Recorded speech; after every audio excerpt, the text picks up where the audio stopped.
Bismillahirrahmanirrahim. Bismillahirrahmanirrahim. Assalamualaikum warahmatullahi wabarakatuh. Alhamdulillahirrabbilalamin. Wassalatu wassalamu ala asrofil anbiya'i wal mursalin wa ala alihi wa sahbihi ajma'in, amma ba'du. Yang saya hormati Bapak Hadian Mandala sebagai dosen pengampu di Universitas Hamzah Al-Wadi, khususnya Fakultas Teknik, mata kuliah dasar pemrograman. Baik, perkenalkan, nama saya Muhammad Al-Mizan dari Fakultas Teknik, jurusan Teknik Komputer. Baik, di sini saya ingin mensimulasikan atau mempresentasikan simulasi pembayaran cicilan. Di sini di blok kode pertama ada dep. Kode dep adalah kata kunci yang digunakan untuk mendefinisikan sebuah fungsi dalam blok kode yang dapat dipanggil untuk melakukan tugas tertentu. Dan di sini juga ada kita tulis hitung cicilan.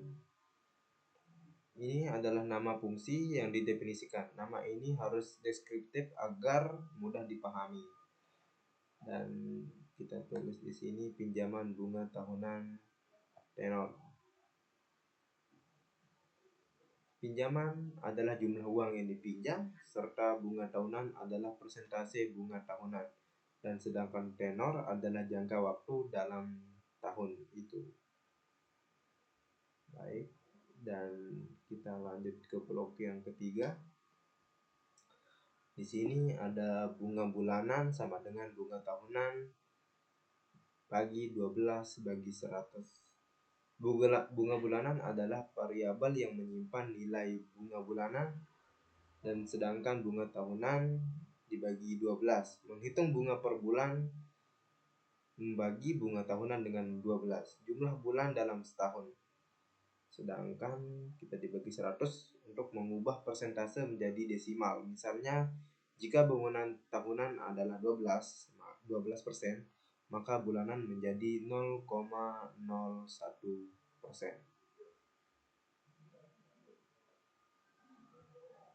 Baik, kita ke yang blok yang kelima adalah jumlah tenor. Jumlah bulan sama dengan tenor kali 12. Jumlah bulan adalah variabel yang menyimpan total bulan selama tenor pinjaman. Tenor dikali 12 sama dengan menghitung jumlah bulanan dengan menggalikan tenor dalam tahun dengan 12.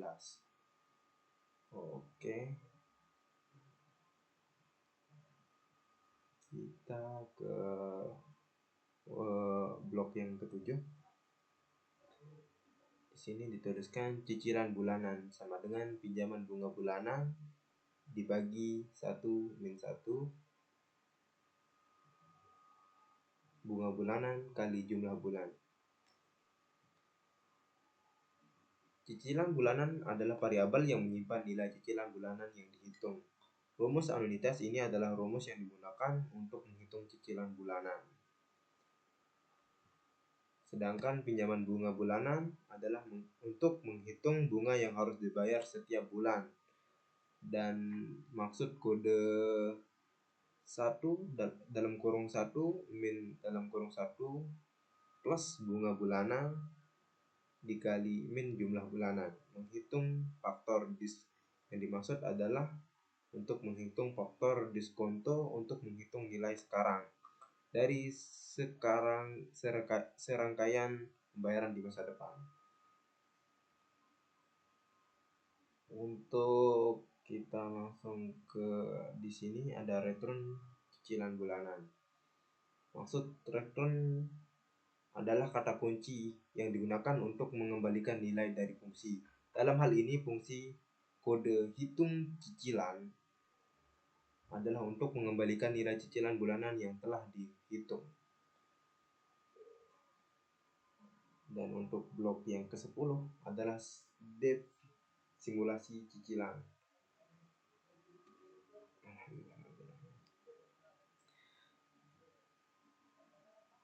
Sudah dijelaskan tadi, dep dalam menandakan bahwa kita mendefinisikan fungsi baru. Dan di sini kita tulis kode simulasi cicilan dalam kurung. Simulasi cicilan nama fungsi yang didefinisikan untuk mengelola interaksi pengguna dan menampilkan hasil simulasi. Dan di sini kita memberi perintah print buka kurung sama dengan simulasi pembayaran cicilan. Dan di sini di blok yang ke-12 kita try.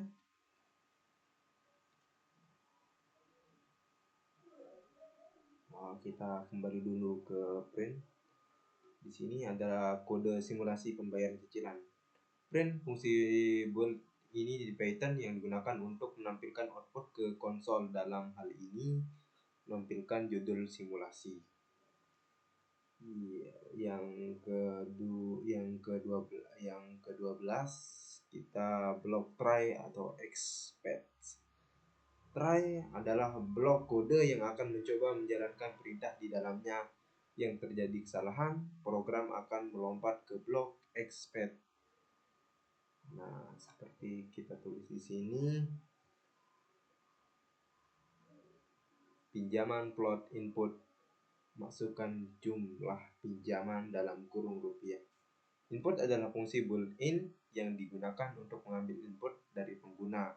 Dalam hal ini meminta pengguna untuk masukkan jumlah pinjaman. Oke. Dan di sini kita tulis plot. Plot adalah untuk mengkonversi input yang diterima menjadi tipe data plot atau angka desimal. Oke, kita lanjut ke blok yang ke-14. Di sini kita tulis kode bunga tahunan sama dengan float, input masukkan bunga tahunan persen dalam kurung persen. Bunga tahunan untuk mengambil input bunga tahunan dari kode bunga tahunan adalah untuk mengambil input bunga tahunan dari pengguna dan mengonversinya menjadi float. Oke. Untuk kode yang di sini seperti yang di atas. Tenor input masukkan tahunan. Tenor input masukkan tenor tahun. Di sini kita bahas tentang kode tenor sama dengan input dan masukkan tenor tahunan seperti yang kita definisikan di awal tadi, bahwa di sini kita tulis kode in dan input. Untuk ke blok yang ke-17 kita tulis cicilan bulanan sama dengan hitung cicilan sama buka kurung pinjaman bunga tahunan tenor. Yang ke-18 kita tulis kode total pembayaran sama dengan cicilan bulanan dikali tenor kali 12. Yang untuk ke-20 kita tulis kata print untuk cetak hasil simulasi seperti yang tertulis di sini. N sama dengan hasil simulasi. Kita tulis print lagi untuk cicilan bulanan dalam kurung cicilan bulanan 2F. Di blok yang ke-22 kita print lagi F total pembayaran sama dengan total pembayaran 2F. Di sini kita tulis yang ke-23 print lagi untuk total pembayaran pinjaman 2F. Dan kita, jika semua itu tidak masuk, kita akan tulis escape value error agar semua bilangan yang kita tulis tadi, bilangan yang kita masukkan tidak sesuai dengan apa yang kita perintahkan di sini, maka akan kita tulis expect value error agar membedakan mana yang sudah dibayar cicilannya atau tidaknya.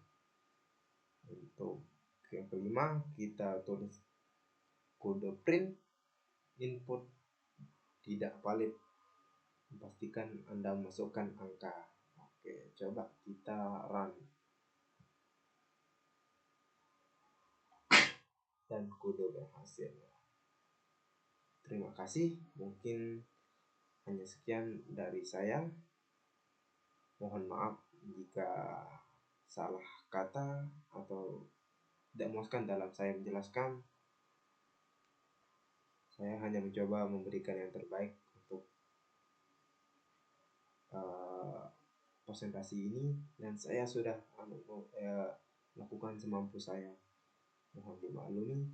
Sekian, terima kasih. Assalamualaikum warahmatullahi wabarakatuh.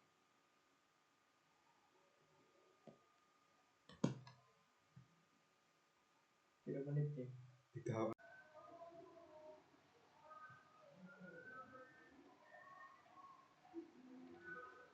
Nah, kebanyakan orang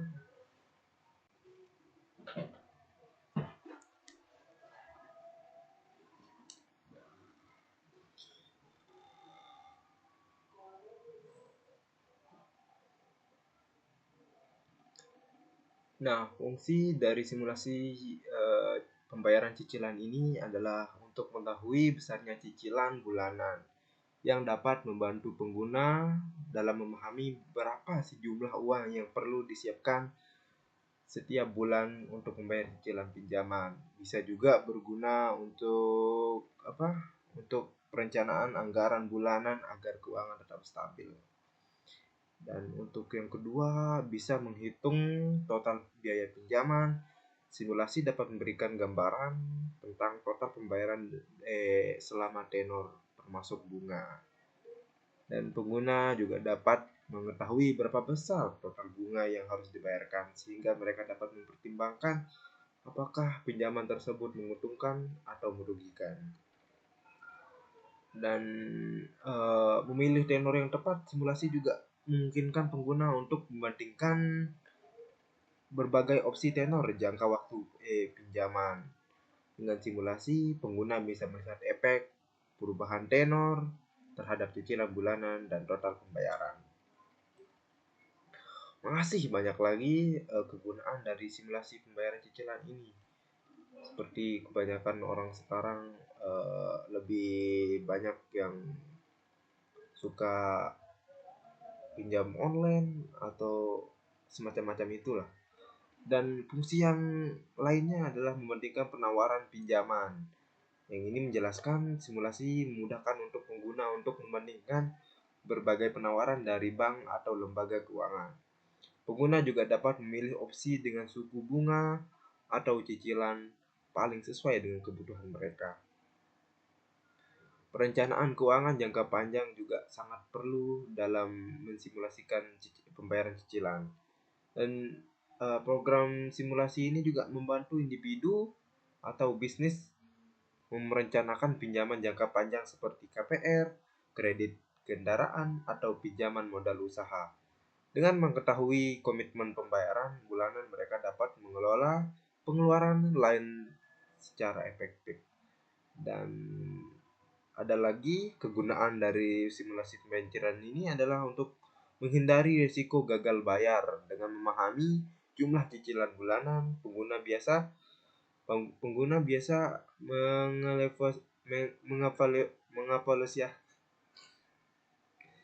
mengevaluasi kemampuan finansial mereka sebelum mengambil pinjaman. Hal ini membantu mencegah risiko gagal bayar yang dapat berdampak buruk pada skor kredit. Dan 7, edukasi transformasi simulasi memberikan transparansi tentang bagaimana cicilan dihitung, termasuk pengaruh bunga dan tenor. Dan dapat juga membantu pengguna memahami bagaimana struktur pembayaran pekerja sehingga mereka lebih percaya diri dalam mengambil pinjaman. Dan mungkin ini yang terakhir tentang penggunaan. Mungkin ada yang lain, tapi hanya ini yang saya sampaikan tentang pengambilan keputusan yang lebih tepat dengan cara informasi yang akurat dari simulasi, pengguna dapat membuat keputusan berdasarkan data, bukan hanya asumsi. Seperti era sekarang kan. Ini memberikan kepercayaan diri dalam memilih produk keuangan yang sesuai. Simulasi cicilan adalah alat yang sangat berguna untuk membantu pengelolaan keuangan yang lebih bijak, baik untuk kebutuhan pribadi maupun bisnis. Mungkin hanya ini yang bisa saya sampaikan. Kurang dan lebihnya mohon dimaafkan. Wabillahi taufiq wal hidayah. Assalamualaikum warahmatullahi wabarakatuh.